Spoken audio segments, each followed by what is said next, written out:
കഥ തുടങ്ങുന്നത് ഒരു പ്രഭാതത്തിലാണ്. തന്റെ ഏക മകൻ പ്രവീൺ എങ്ങനെയെങ്കിലും 10ാം ക്ലാസ് പരീക്ഷ പാസ്സാകണേ എന്ന് വീട്ടിലെ എല്ലാ ദൈവങ്ങളോടും പ്രാർത്ഥിക്കുന്ന ഒരു നിഷ്കളങ്കയായ അമ്മയാണ് നമ്മൾ ആദ്യം കാണുന്നത്. പ്രണയിച്ച് വിവാഹം കഴിച്ച അവർക്ക് 5 വർഷത്തെ കാത്തിരിപ്പിന് ശേഷം കിട്ടിയ കൺമണിയാണ് പ്രവീൺ. അന്ന് 10ാം ക്ലാസ് ബലം വരുന്ന ദിവസമാണ്. പരീക്ഷ ജയിക്കാൻ വേണ്ടി പൂജിച്ച നാരങ്ങ കൊണ്ട് ജ്യൂസ് അടിച്ച് അവർ മകനെ വിളിച്ചുണർത്തുന്നു.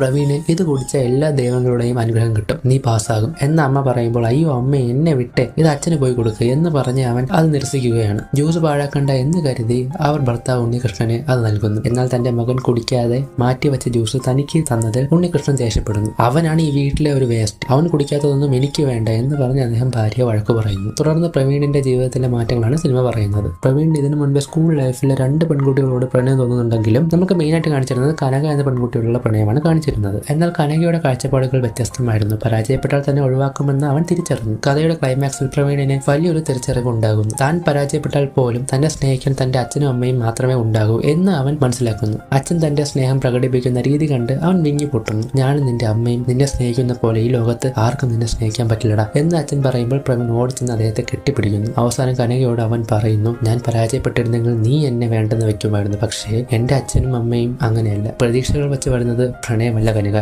സിനിമയുടെ അവസാനം മകന്റെ വിജയത്തിൽ അഭിമാനിക്കുന്ന അച്ഛനും അമ്മയ്ക്കൊപ്പം പ്രവീൺ ഒരു സെൽഫി എടുക്കുന്ന സന്തോഷകരമായ കാഴ്ചയോടെ കഥ അവസാനിക്കുന്നു.